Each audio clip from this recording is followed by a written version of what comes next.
ഇന്ന് നമ്മളിവിടെ തുടങ്ങാൻ പോകുന്ന ഒരു റേഷനരിയുടെ പുട്ടാണ്. അത് ഇന്നലെ വൈകിട്ട് അരി വെള്ളത്തിൽ ഇട്ടതാണ്. അത് 2 ഗ്ലാസ് അരിയാണ്. അപ്പോൾ രാവിലെ അത് കഴുകി, ഇന്നലെ തന്നെ കഴുകിയെല്ലാം ഇട്ടതാണ്. എന്നാലും അതൊന്നുകൂടെ കഴുകി വൃത്തിയാക്കി അരി ഊറ്റി വെച്ചേക്കുമായിരുന്നു. ഇനിയിപ്പോൾ നമുക്കത് എടുത്ത് പൊടിച്ചൊരു പുട്ടുണ്ടാക്കാം. രാവിലെ നമ്മൾ വെള്ളം ഊറ്റി വെച്ചേക്കുമായിരുന്നു. വെള്ളം തോർന്ന് ഇനിയിപ്പോൾ നമുക്കിത് മിക്സിക്കകത്തിട്ട് അടിച്ചെടുക്കാം.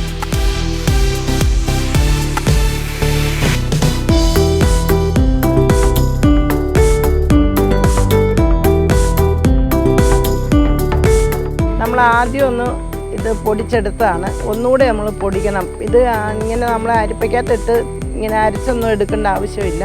ഇനി ഒന്നും കൂടെ ഇത് പൊടിക്കുക, എന്നാൽ നല്ല മയവും കിട്ടുകയും ചെയ്യും. നമ്മളൊന്നും കൂടെ പൊടിക്കാൻ പോവുകയാണ്. കുറേശ്ശെ ഇട്ട് നമുക്കിത് ഒന്നുകൂടെ പൊടിച്ചെടുക്കാമേ.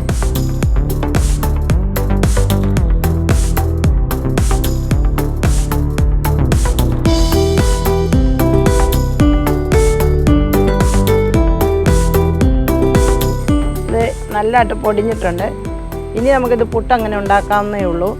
വേറെ ഇത് അരിച്ചെടുക്കുകയോ ഒന്നും ചെയ്യില്ല. നല്ല പഞ്ഞ് പോലെ ഇരിക്കും. ഇതിപ്പം നമ്മൾ കടയിൽ നിന്നൊക്കെ മേടിക്കുന്നതിട്ട് നല്ല പുട്ടുപൊടിയാണ്. ഇതിപ്പം കുറേശ്ശെ ഇട്ട് കൊടുക്കാം.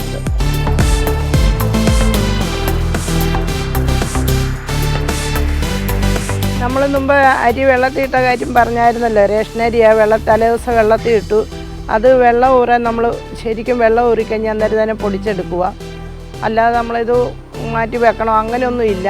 പൊടിച്ചെടുത്തിട്ടുണ്ട്. നല്ലതായിട്ട് 2 വട്ടം പൊടിക്കണം. ഇനി അരിച്ചൊന്നും എടുക്കണ്ട. അരിപ്പലിട്ട് അരയ്ക്കൊന്നും വേണ്ട. ഇങ്ങനെ അരിച്ചൊന്നും എടുക്കണ്ട. പിന്നെ നമുക്ക് ഇതിന് ഉപ്പും ചേർത്ത് നമ്മൾ നല്ലതായിട്ട് നനച്ച് പുട്ടുണ്ടാക്കി കാണിക്കാം.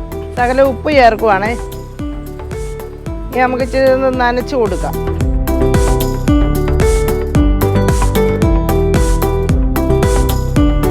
നല്ലതായിട്ട് നനയ്ക്കുകയും ചെയ്യണം. ഒത്തിരി വെള്ളം ആവുകയും ചെയ്യല്ലേ. നമ്മൾ കടയിൽ നിന്ന് മേടിക്കുന്ന പുട്ടുപൊടിയേക്കാട്ട് നല്ല മയമാണ്. വെള്ളം ഊറിക്കഴിഞ്ഞ് പൊടിക്കാവുള്ളേ. നല്ലതായിട്ട് 2 വട്ടം പൊടിച്ചെടുക്കണം.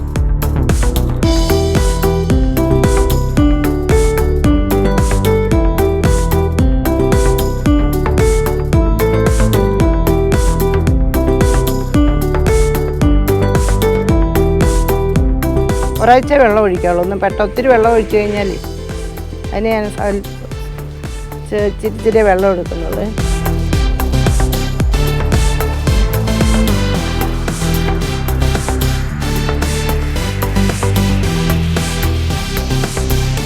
നനച്ച് കഴിഞ്ഞ് ഇനി നമുക്ക് കുക്കർ അടുപ്പ് വെക്കാം.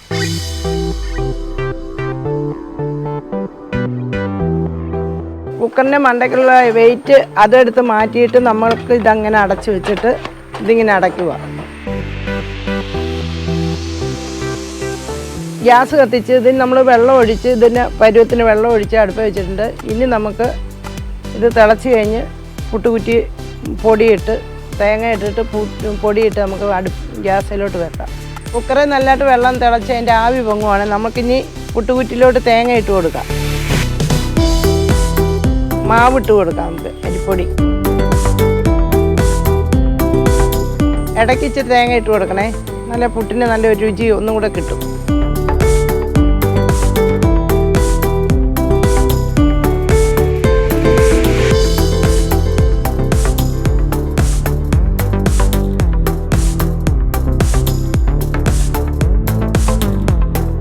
നമ്മൾ വെച്ചിട്ടുണ്ട്. ഇനി ഇത് നല്ലതായിട്ട് ഇത് ഏറ് കയറിക്കഴിഞ്ഞ് നമുക്ക് നോക്കാം.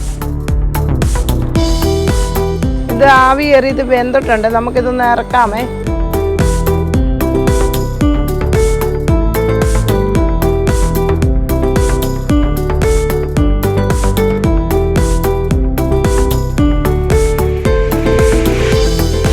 ഇതിലൂടെ ചെറുപയറുണ്ട്.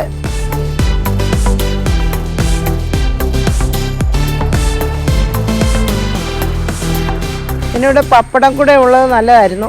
പപ്പടം തീർന്നു പോയി, മറന്നുപോയി പപ്പടത്തിൻ്റെ കാര്യം.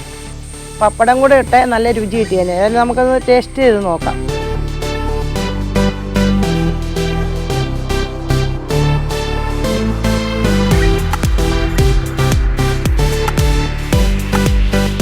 പഞ്ഞി പോലെ ഇരിക്കുവാണ് പുട്ടേ. നല്ല ടേസ്റ്റ് ഉണ്ട്. എല്ലാവരും ചെയ്ത് നോക്കണം. നമ്മൾ റേഷനരി എന്നും പറഞ്ഞോണ്ട് അങ്ങനെ ചിന്തിക്കില്ല. നമ്മൾ കടയിൽ നിന്ന് മേടിക്കുന്നതിനെക്കാട്ടും നല്ല രുചിയുണ്ട്. നല്ല പഞ്ഞി പോലെ ഇരിക്കും പുട്ട്. ഞാനൊന്നുകൂടെ പറയുവാണ്, അരി തലേദിവസം വെള്ളത്തിൽ ഇടണം. നല്ലതായിട്ട് കഴുകി നമ്മൾ അരി വെള്ളത്തിൽ ഇടണം. അത് കുതിർന്ന് രാവിലെ നമ്മൾ ആ വെള്ളം ഊറ്റി കളയണം. എന്നിട്ട് വെള്ളം ഊറ്റാൻ വെക്കണം. അത് കഴിഞ്ഞ് നമ്മൾ മിക്സിക്കകത്തിട്ട് പൊടിക്കണം. നല്ല 2 വട്ടം പൊടിച്ചിട്ട് മറ്റേ പുട്ടുണ്ടാക്കുന്ന പോലെ തേങ്ങയൊക്കെ ഇട്ട് നമ്മൾ കുക്കറെ ആവി വെക്കുക. ഇതുപോലെ ഉണ്ടാക്കി കാണിക്കണം. സൂപ്പറാണ്. എല്ലാവരും ലൈക്ക് അടിക്കണം, ഷെയർ ചെയ്യണം, സബ്സ്ക്രൈബ് ചെയ്യണം, ബെൽ ബട്ടൺ അടിക്കണം. വീണ്ടും നാളെ നിങ്ങളുടെ മുന്നിൽ ഞാൻ വരുന്നതാണ്.